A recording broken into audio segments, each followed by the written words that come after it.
Ndugu zangu wa Tanzania, kuelekea katiba mpya, tujifunze kwa mifano hai na tuokote ushahidi kwa nini tunataka tunachokitaka. Yaani lazima tuwe na ushahidi kwamba bana sisi tunahitaji ardhi. Kwa nini? Kwa sababu ya ABCD. Tuwaonyeshe mifano hai. Kauli mbiu yetu kuelekea katiba mpya ni ipi? Riziki inatoka kwa mkoloni, inarudi kwa Watanzania. Msingi wa riziki ni ardhi. Unafikiri msingi wa riziki ni kwenda kibaruani kiwandani kwa Baresa au kwa Mo kila siku? Au unafikiri msingi wa riziki ni kwenda kwenye hiyo ofisi yako, unafungua kompyuta, unawasha unaingiza password yako, una analyze data za bosi wako, anakulipa 2.5 milioni kwa mwezi, basi unaamini huo ndo msingi wa riziki yako? Vipi nikikwambia huyo bosi wako anakulipa huo mshahara bila ardhi ya Tanzania asingekuwa na uwezo wa kukulipa huo mshahara? Msingi wa riziki ya Watanzania ni ardhi ya Watanzania. Kwa hiyo lazima tujue ni kitu gani tunakitaka kwenye katiba mpya. Ndugu zangu, mimi ni binadamu. Kwa hiyo sometimes lazima nikasirike kidogo. Video yangu iliyopita ambayo nilisema mikopo ni kuiuza nchi, kuna watu wamenikasirisha.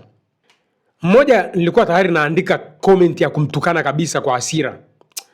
Nikaacha, I don't know ilikuwaje, lakini nilikasirika.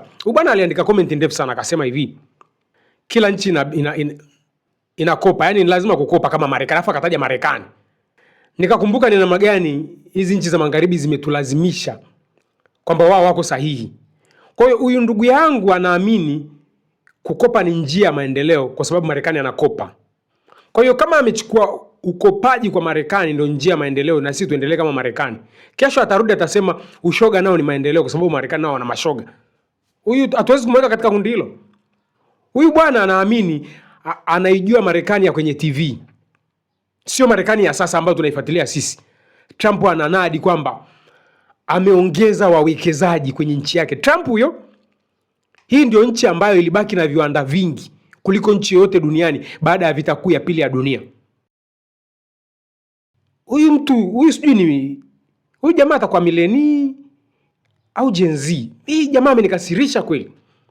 Trump yuko kwenye kampeni za uchaguzi, wanaita midterm election. Anakuambia nimeongeza uwekezaji kuliko rais yoyote yule. Trump ana kauli zake, yani anamaanisha kwamba yeye hana mpinzani, yani hakuna rais aliyefanya kama yeye. Wala wanaojua lugha, kuna superlative hizo, comparison, kuna namna, kuna maneno anayotumia kumaanisha kwamba hakuna rais aliyefanya kama yeye kwa kuvutia wawekezaji. Anakutajia Korea Kusini, anakutajia Mexico, anakutajia Canada. Viwanda vinakuja. Kumbuka vita kuu ya pili ya dunia ilivyoisha, taifa lililobaki na viwanda vingi duniani, yani Marekani ilikuwa kama China leo hii.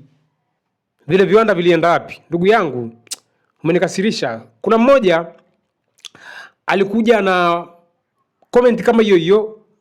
Kuna mtu alimjibu vizuri mpaka na mimi nikampongeza, kumwambia nashukuru sana ulivyomjibu huyo. Ana zile akili tulizoprogramiwa. Yaani unajua Gen Z, mtu akiwa anakuambia kitu mwambie akupe ushahidi. Hii ni dunia mambo kwa ushahidi. Yaani kuna watu especially Gen Z na millennial, especially millennial na Generation X, wanapenda kuongea kama vile tuko kwenye dunia ile ya radio moja na gazeti moja. Yaani ukisema tukope kama Marekani tutapata maendeleo, kesho utasema pia tunahitaji ushoga unaleta maendeleo. Yes.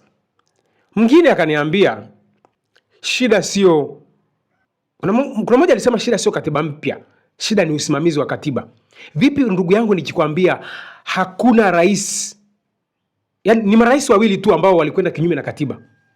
Yes, Magufuli na rais wa kwanza Nyerere. Ila Mwinyi, Mkapa, Kikwete, Rais Samia wote wanafuata katiba ya Tanzania inavyotaka. Kwa sababu katiba ya Tanzania ukiitekeleza vizuri, Watanzania ni maskini, mabepari ni matajiri. Tafuta bepari yoyote ambaye ni bepari wa wakati, sio wa juu, wakati, kama atakwambia Magufuli alikuwa mtu mzuri. Tafuta matajiri wa zamani waliopata utajiri wao kipindi cha Mwinyi, kama watamsifia Nyerere. Unaongea kitu gani wewe? Ukisimamia vizuri katiba ya Tanzania, Mtanzania hamiliki chochote. Kama watu wana uwezo wa kwenda mkoa mwingine wanafanya vurugu za kiuchumi pale, wanachimba madini, hawaulizwi, wanakuambia Ikulu. Ndugu zangu, hebu fuatilieni vitu, muambie Gen Z ni kitu gani tunachohitaji, kwa sababu kelele tunazozipiga tunawapigania Gen Z, generation A, B na kuendelea, sio sisi. Tuje sasa kwa Haji Manara, kwa sababu hawa ndio wale chawa wanaotumwa kuja kutuprogram kwamba kuna watu wana akili kuliko sisi. Unajua huko duniani kuna watu wana ushawishi, manake tumeaminishwa kwamba chochote wanachokisema ni sahihi. Haijaanza jana wala juzi, nitangia zamani. Na zamani watu ambao walikuwa na ushawishi kwa jamii ni watu ambao wamefanikiwa, labda wakulima bora, wawindaji bora zamani hizo. Baadaye dunia ikaingia kwenye huu mfumo wa walimwengu. Yaani watu waliojimilikisha dunia kama mali yao ndio wanaitwa walimwengu, globalist. Sasa globalist nao wao wanatengeneza watu wao ambao wanawatumia kuaminisha watu wanayoyataka. Takupa mfano mmoja. Diamond ni mtu mwenye ushawishi katika jamii.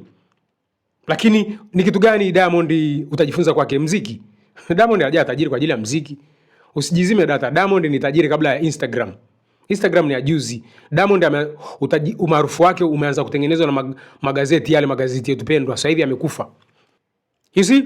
Kwa hiyo Diamond ni mojawapo ya watu ambao wana ushawishi katika jamii.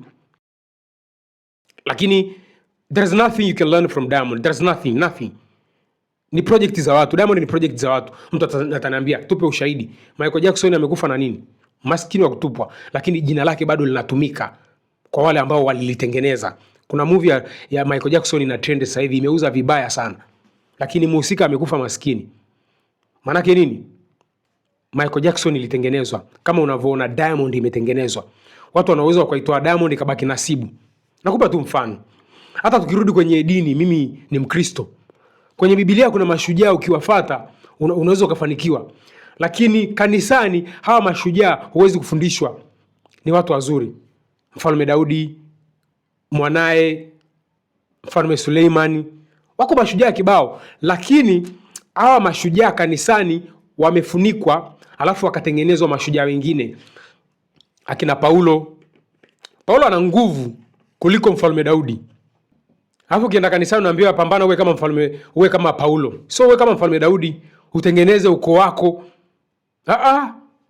Kwa nini walimwengu walimpromoti Paulo, Petro, yani wale viongozi, wale wanafunzi wa Yesu, na kuto kupromote wale mashujaa kama akina Musa, akina Daudi, akina Suleiman? Kwa sababu ukitengeneza wanaume wakawa kama akina Daudi, akina Suleiman, huwezi kuwatawala watu duniani, watu watakuwa wajanja. Lakini ukimwambia mtu ukiwa kama Paulo utakwenda mbinguni, unatengeneza kizazi cha mazombi. Akina wale wafuasi wa Yesu baada ya Yesu kuondoka, serikali ilikuja papu ikawa control vitu fulani. Watu ambao tunautafuta ukweli ndio tunajua. Kwa hiyo tangia zamani walimwengu walijua kutengeneza watakatifu watu wao. Tena mimi nimekulia kwa Katoliki. Ndani ya Wakatoliki kuna Wataliano kibao wanaitwa watakatifu. Lakini wale OG watakatifu kabisa ambao ukiwafuata unafanikiwa, kina Musa, kina Daudi, kina Suleiman, unaambiwa kuwa na wake wengi kama Daudi utaenda mbinguni. Kuwa kama Suleiman utaenda mbinguni. Lakini ukiwa kama Paulo utaenda mbinguni. Na wengine wako huko ndani ya kina Mtakatifu Ana, Mtakatifu Josefu, Mtakatifu Aloisi. Wote hao Wataliano. Ni kitu gani nataka kusema? Watu kama hao mpaka leo wapo. Nimekupa mfano Diamond, Haji Manara. Sasa hao watu wakiongea kwenye hii dunia ya internet lazima tuwajibu. Najua kuna watu watakuja kuniambia wewe unasubiri wenzako waongee ndio uongee. Hii ni dunia ya internet wewe. Kwenye dunia ya internet utafuti habari, unachambua habari, kwa sababu kila mtu ana chombo cha habari, ataiweka habari. Kazi ni kujua ukweli wa habari. Ndio dunia tunayoishi. Kwa kama uko chuoni unasomea habari, hebu jifunze kuchambua habari na kuambia watu ukweli wa habari. Habari haitafuti kwa sasa, kwa sababu kila mtu ana chombo chake cha habari. Nikitaka kupata habari za Ikulu naingia kwenye mtandao Ikulu Tanzania, pale. Rais Samia akitaka kuongea na taifa atatuwekea pale. Kwa hiyo kwa wale ambao mahater mtakuja kuniambia unasubiri wenzako waongee, lazima, kwa sababu watu wanatoa habari kuiaminisha dunia kitu fulani. Kwa hiyo kwenye internet lazima tutakuja watu kama sisi tutakwambia hichi ni sahihi, hichi sio sahihi. Sasa tuna Haji Manara alikuwa anahojiwa na Charles, akatuwekea kwenye internet. Manake unapoweka kitu kwenye internet umeiambia dunia mambo yako hivi, kwa hiyo huu ndio ukweli. Sasa kuna watu tunajua ukweli. Ukishaweka kitu kwenye internet hujue kuna wenye akili zaidi yako. Duniani hakuna mtu mwenye akili zaidi ya wengine. Hata mimi sina akili zaidi ya wengine. Kuna nao wazidi na kuna wanao nizidi, kwa sababu huwezi kujua vyote. Number one, kuna masuala ya classification. Mimi sijui masuala ya medical. Ninajua kidogo tu yale basic niliyojifunza kwenye somo la biology. Lakini kuna mtu anajua masuala ya medical zaidi yangu mimi. Kwa hiyo unavyoweka kitu kwenye internet, maana umewaambia watu huu ndio ukweli. Je, ni ukweli?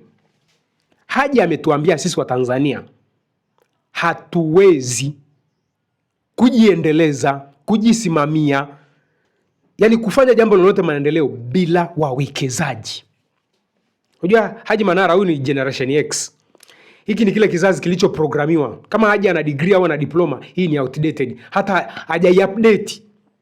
Kumbuka hichi ni kizazi, update za software zinafanyika mara kwa mara. Sasa kama Haji Manara labda ana diploma na degree wherever, hiyo ni outdated. Yani Haji Manara anaongea kama vile kizuri amesema amesoma. Kama amesoma, elimu aliyoipata si aliprogramiwa. Kwa sababu degree yoyote kuanzia 2010 kushuka kurudi nyuma huko uliprogramiwa tu. Yani ulikuwa unakubali. Uchanganyi hata na akili zako. Kila kitu ulikuwa unakubali tu.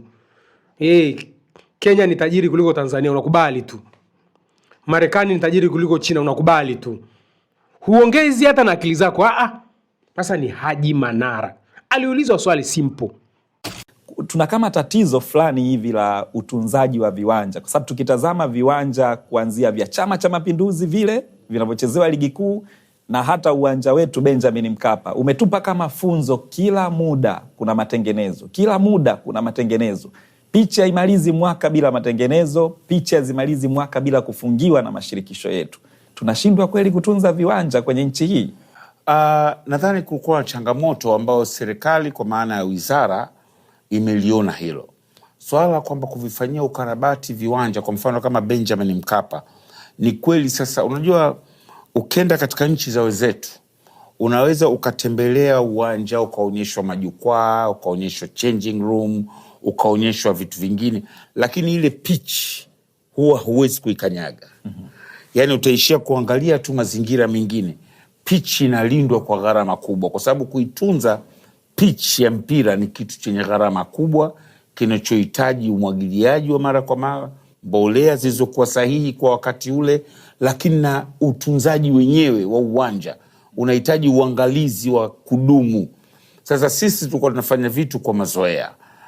Ndio maana sasa serikali imeona kuna jambo lazima ilibebe, kuhakikisha kwamba kiwanja kile baada ya ukarabati huu kinaendelea kudumu kwa miaka mingi. Sio kwamba kitakaa milele, kwamba hakitakarabatiwa. Hata hivyo viwanja vya wenzetu huwa vinakarabatiwa, wakati mwingine vinafukuliwa, lakini ipite muda. Sio kila mwaka mnafukua uwanja, mnaweka pichi mpya.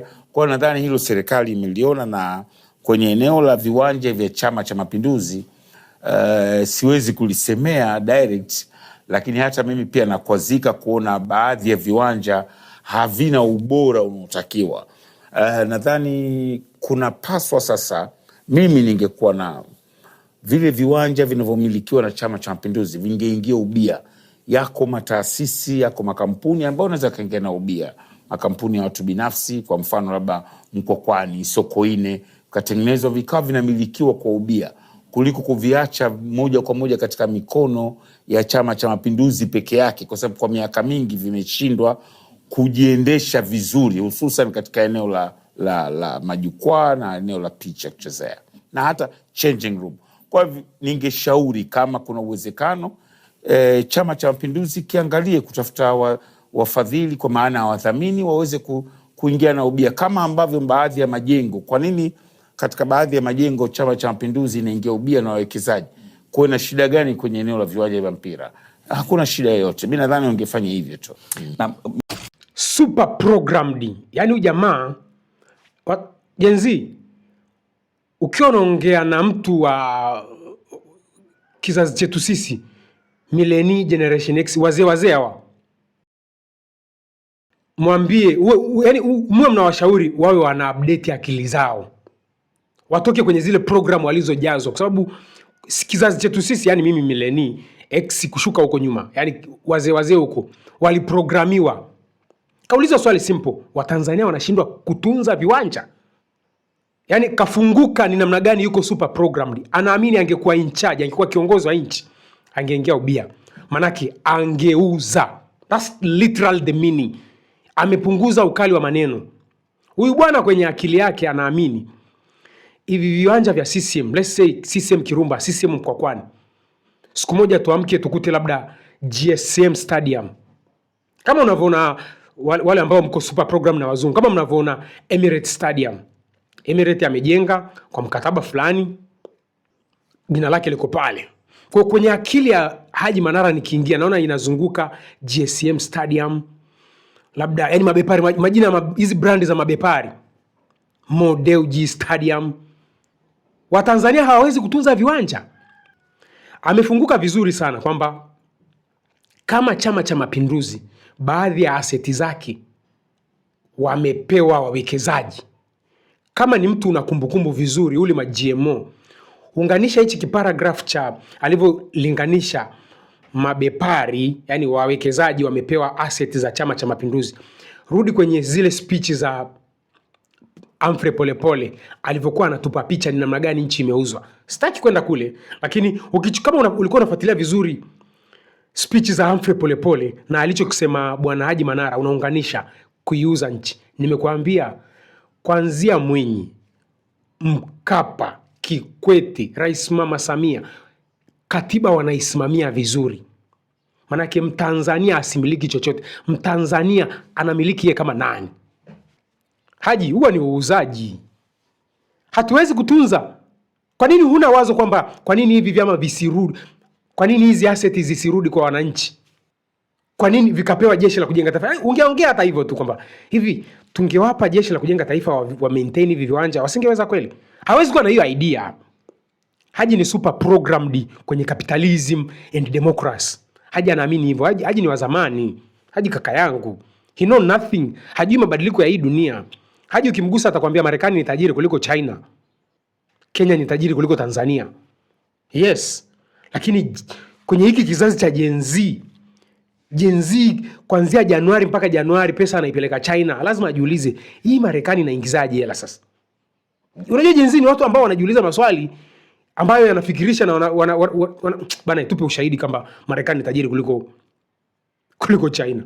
Kwa sababu sijui bidhaa nayo nunuaga ya Marekani kutumia mitandao ya kijamii. Atakuuliza sasa wanaingizaje hela? Lazima Gen Z akuulize. Kama Wakenya ni tajiri kuliko Tanzania, mbona walilichoma bunge na ikulu yao kisa ugali umepanda bei? Ni kitu gani nataka kusema?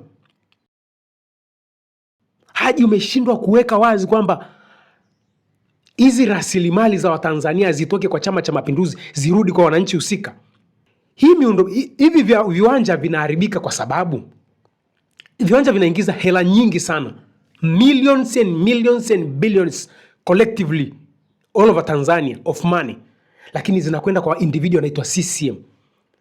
Pesa inakusanywa pale labda CCM Kirumba. Wale wanaoishi pale hata 10 hawapati. Inakwenda kwa individuals wanaitwa CCM. Kuna shopping malls, kuna sehemu panaitwa CCM Complex. Fedha zinakusanywa. Watu wa pale hawapati hata 10.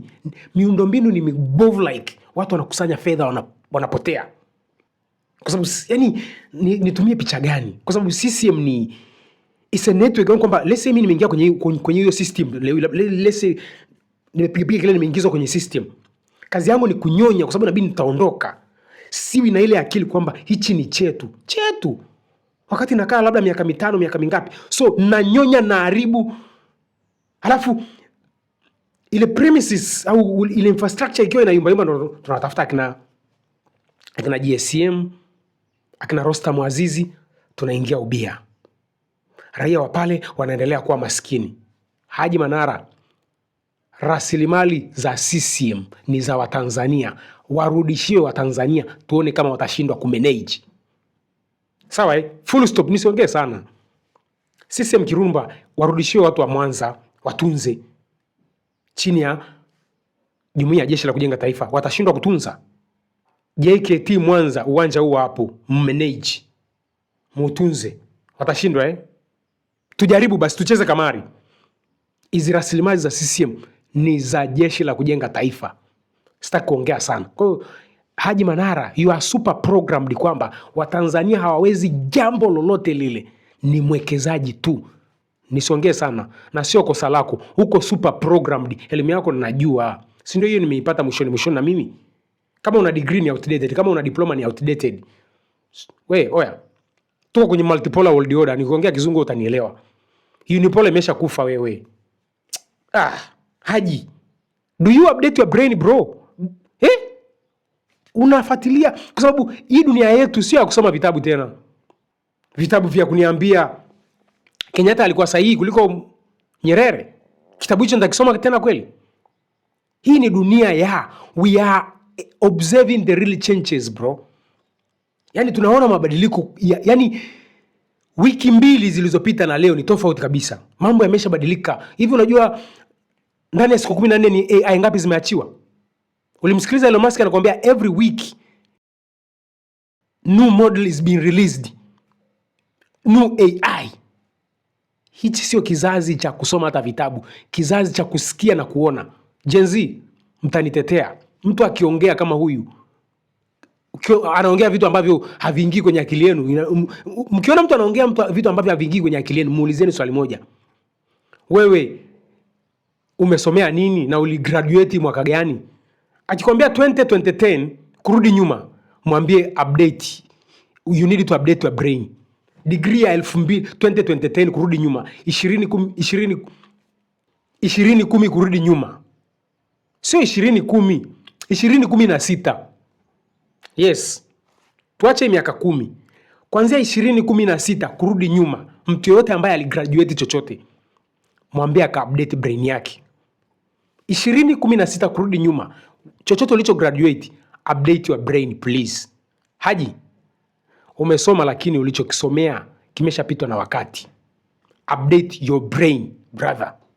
Uongo mwingine ambao Haji Manara ameusema na lazima tu debunk kwamba mafanikio ya Simba na Yanga ni juhudi za GSM na Mo. Yaani Mo na GSM wanatoa zaidi, kwamba yani wao kama vile yani kwamba Simba na Yanga zinafaidika kutoka kwa Mo na GSM kuliko GSM na Mo wanavyofaidika kwenye hivi vilabu viwili. Ndicho nilichokielewa. Ngoja kwanza tumsikilize. Mind you, Mohamed amewapa pesa nyingi Simba katika miaka hii. Huwa nasema, narudia, bila Mohamed Dewji au bila Ghalib Said Mohamed wa GSM, kwa maana GSM, hizi club, haya mafanikio tunayoona sasa hivi ambayo sio makubwa hivyo, lakini haya yalipo sasa ni nguvu za hawa wanaume wawili. Pale Simba, Mohamed aliyo kusema alikuwa anaikopesha klabu ya Simba. Kuna wakati alisema si bilioni 80 zimefika, na yeye atakununua kwa bilioni 20. Swali linakuja, je, akinunua au akipewa hizo asilimia, ile deni anawadai Simba ni official, liliratibiwa katika mfumo sahihi wa kukopeshana, na je litakatwa direct? Hayo sasa ni majawabu ambayo yeye na watu wa Simba. Lakini Haji, ukiangalia, ndugu zangu wa Tanzania, hii inapashwa iingie kwenye akili yako, na kama unanipinga, yani hebu njoo na substantial evidence unanipinga nacho kwenda kukwambia. Thamani ya Simba na Yanga haipo kampuni Tanzania inaweza kufikia. Yani thamani ya Simba na Yanga kwa Tanzania haipo. Niekeje yani. Hata kanisa langu Katoliki la Tanzania halifikii thamani ya Simba na Yanga. Simba na Yanga ndugu zanguni. Simba na Yanga ni kampuni inayokuwa kila siku. Yani kila Mtanzania anavyozaliwa ni Simba au Yanga. Hiyo haihitaji discussion. Hicho kwanza ingiza kwenye akili yako. Yani huyu bwana anavyodai kwamba Simba na Yanga zimefanikiwa kwa sababu ya hawa watu wawili. Hebu geuza, yani kwa kifupi tugeuze kwamba hawa GSM na Mo wamefaidika zaidi kuliko kuliko Simba na Yanga zilivyofaidika. Mimi nitaongea na sio GSM na Mo tu, na Baharesa. Ukitoa Simba na Yanga kwenye ligi ya Tanzania, Baharesa anauza vikamera vyake vyote, vimikrofoni vyake vyote. Yani Azam Media inakufa. Mtu atanambia nipe ushahidi. Kabla ya Baharesa kuingia kwenye pay TV company ya kulipia hivi ngamuzi, kulikuwa na waliomtangulia Baharesa, hawakufanikiwa kwa sababu hawakujua utamaduni wa Watanzania. Sijui hawakujua, yani nashindwa kuelewa akina Star Times, akina Zuku, hao ndo wamemtangulia Baharesa. Baharesa ni wa mwisho kwenye pay TV company kwa Tanzania kuestablish, yani sijui hawakujua utamaduni wa Tanzania. Baharesa alitusua kwa sababu ya Simba na Yanga. Kumbuka kwenye biashara, shida sio bidhaa. Waliosoma biashara wanajua. Mimi nimesoma biashara mpaka darasa la ngapi? Form 2. Form 1 na Form 2, bookkeeping na commerce. Biashara sio bidhaa, biashara ni customer. Bidhaa zipo all over. Who is the customer of your product?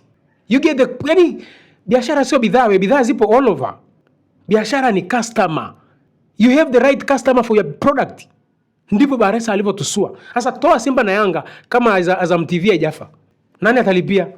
Akina Star Times walikuja na movie kule. Kinacho generate mapato makubwa ya Azam TV ni Simba na Yanga. Tuje kwa Mona, tuje kwa GSM. GSM ameingia kwenye biashara ya vinywaji, amewakuta wenzake wana struggle na wanaendelea kustruggle. Mimi naishi Uswahilini. Shabiki wa Yanga akienda dukani literally anataka vinywaji vya GSM. Na mimi GSM anajua Yanga imemfaidisha kuliko. Sawa Mo. Kwa hiyo huyu bwana asituchote akili eti tunabidi tuwashukuru GSM, tumshukuru Mo, tumshukuru Baharesa kwamba wamekuza, kwamba wao hawafaidiki. Unajua kutengeneza soko ni kazi sana Kutengeneza soko ni kitu kigumu sana. Leo hii Baharesa akisema amejifanya machino kuliko Simba na Yanga wanavyotaka. Yani linazalishwa kampuni lingine la pay TV company faster linaibeba hii ligi.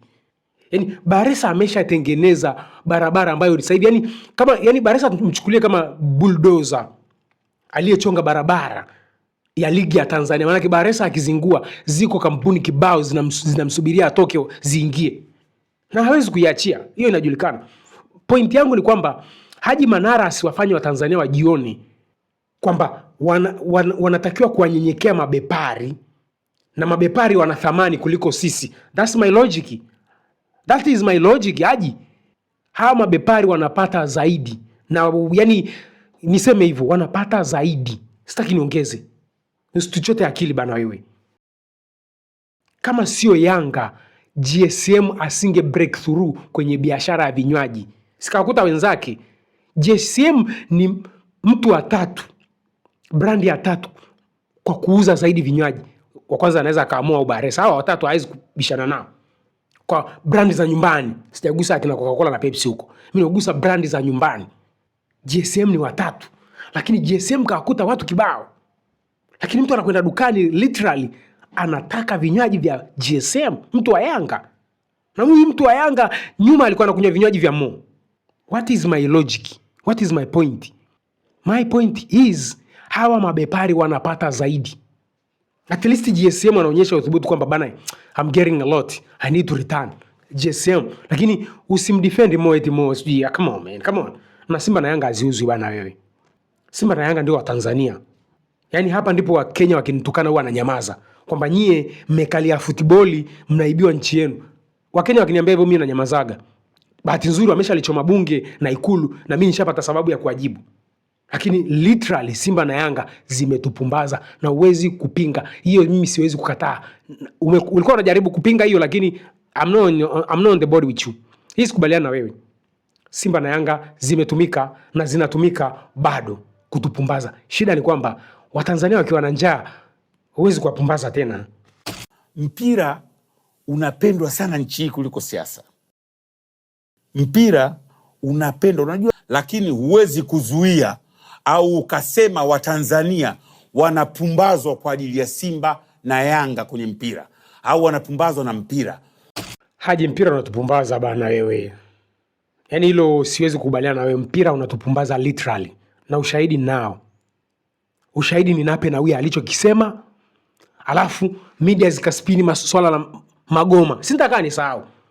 Haji, Nape Nnauye anatuambia CCM haijawahi kushinda kwa kura, kwa sanduku la kura. Alafu Watanzania wanaamka na Magoma, Yanga, Magoma, Yanga. We are so stupid because of Simba na Yanga. It's good kwa sababu idea ya Simba na Yanga ilikuwa ni kuua ukabila, inajulikana.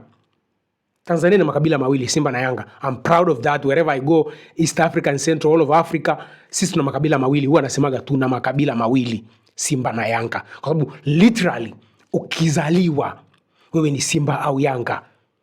Hii iko mpaka shuleni. Sisi tuliokulia mashambani kule, mpira unarushwa juu, Simba na Yanga. Watu naturally mnajigawa tu. Simba huku kama watakuwa ni 15, Yanga kama watakuwa ni 10, wamepungua, linapigwa hivyo hivyo. Social engineering, kazi ya Nyerere. Ukiwa na akili ndogo, kama degree za miaka 2000 kurushuka nyuma, utanipinga. Hii ilikuwa inaitwa social engineering. Kipindi hicho redio ni moja, RTD, itakachosema RTD hupingi. Social engineering. Mpira unatupumbaza. Ila katika dunia ya leo, serikali inatakiwa ijue haiwezi tena kutupumbaza kihivyo kwa sababu ya interneti. Tunahitaji tumilikishwe ardhi yetu, tuifanyie maamuzi. Sawa, kweli CCM haijawahi kushinda kulingana na mikataba iliyoingia na walimwengu, kwa lazima ishikilie wanavyotaka walimwengu. Lakini tunachotaka kuambia CCM, turudishieni ardhi, tufanye maamuzi kwenye ardhi yetu. Mpira unatupumbaza Haji. Usitetee.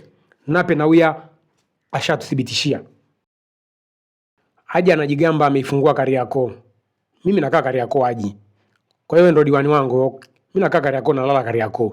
Najua Kariakoo kuliko wewe. Wewe si unapita tu na gari. Mimi taa yote, mimi tunalala Kariakoo. Magorofa yanadondoka na yaona. Yaani naijua practical Kariakoo than you. Hujaifungua. Sema wewe unacheza, unasimamia script za watu.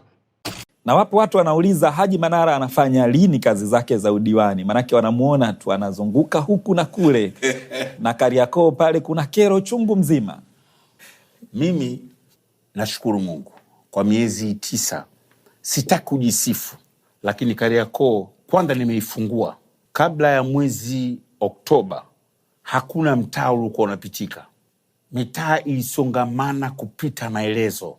Yaani ilikuwa meza, bodaboda, bajaji, toyo, kila mahali.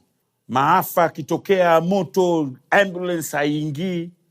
Tumefanikiwa kwa kushirikiana na ofisi ya mkuu wa wilaya ya Ilala na ofisi ya mkurugenzi wa halmashauri ya jiji la Dar es Salaam. Kuna mitaa leo walau inapitika kwa 100%, mingine imekwenda mpaka 50%. Na bado tunaendelea kuifungua Kariakoo iweze kupitika. Ile mitaa ambayo wafanyabiashara ambao tunawajengea soko kule Sambusa, wale wa machinga, wakati construction ikitarajiwa kuanza, wanaruhusiwa kufanya biashara zao katika baadhi ya mitaa, lakini kwa ruhusa ya magari kupita, walau gari moja. Sababu hili kundi kubwa la watu huwezi kuwaondoa ukasema waondoke tu. Kipindi cha miezi 9 iliyo unaizungumza, mimi ndio pengine ndio diwani niliyepata barabara nyingi za lami kuliko diwani yote mpaka sasa hivi. Labda nikwambie hilo. Pamoja kwamba unaniona huku mali niko Chalinze, mali niko Kela, mali niko Mwanza. Zimekuja kwa sababu yako au kwa mipango ya serikali? Yes, effort zangu kama diwani. Kariakoo itakuwa efficient inavyotakiwa pale tu Watanzania watakavyorudishiwa ardhi yao wakaifanyia maamuzi. Kwa msongamano unaousema, changamoto za Kariakoo huwezi kuzitatua. Wewe hapo una politicize tu kwamba you are doing a job. Unafanya kazi inavyotakiwa. You are doing nothing. You are just playing the script which is being given. Kuna watu wanaimiliki Kariakoo, yes. Wako madon. Wewe mwenyewe unajua. Lakini Kariakoo will be Kariakoo once nchi imerudi kwetu, tumetawanyika mjini, tumeenda kufanya kilimo, hatujazani mjini pasi na shughuli maalum. Kwa sasa tunajazana mjini kwa sababu mfumo wa kiuchumi unatulazimisha tujazane mjini. Sisi sio wajinga, bali sheria za mkoloni ambazo bado ziko kwenye katiba yetu, ambazo zinasimamiwa na serikali yetu, zinatufanya sisi ni wajinga. Kwa hiyo Haji, hujaifungua Kariakoo whatsoever, wewe una play script za mamaster. Tanzania, kwenye dunia ya internet mtu asikuprogramu akili, na kwenye dunia ya internet hakuna anayejua kuliko mwingine. Tushafika hapo, ndio maana magharibi lazima ifike mwisho. Roman Empire inakufa kwa kasi ya ajabu. Ngome ya mwisho ya kuitetea Roman Empire ni Marekani. Kumbuka Roman Empire imetawala kuanzia Yesu yuko duniani. Sasa dunia inarudi kwenye zile empire za zamani, kina Persian, kina China huko. Ndio empire zinakwenda kuitawala dunia sasa hivi. Niamini. Tanzania kwenye katiba mpya, first and foremost, ardhi irudi kwetu, tuifanyie maamuzi sisi. Mtu hawezi kutoka alikotoka anakwenda kufanya vurugu sehemu, anakuambia Ikulu imenituma, uhuru wa kuabudu. Hizo ni dalili tosha kwamba nchi na vyote vijazavyo bado sio vya kwetu. Katiba mpya, ardhi irudi kwetu, kila kitu tutaki. Everything will be on set. Mfumo mbovu unatengenezewa mfumo sahihi. Ardhi kumilikiwa na kikundi cha watu wanaoitwa serikali ni mfumo mbovu. Ardhi irudi kwa wananchi kwenye katiba mpya, chini ya jumuiya inaitwa Jeshi la Kujenga Taifa. Tuelimike, tusiwe wasomi.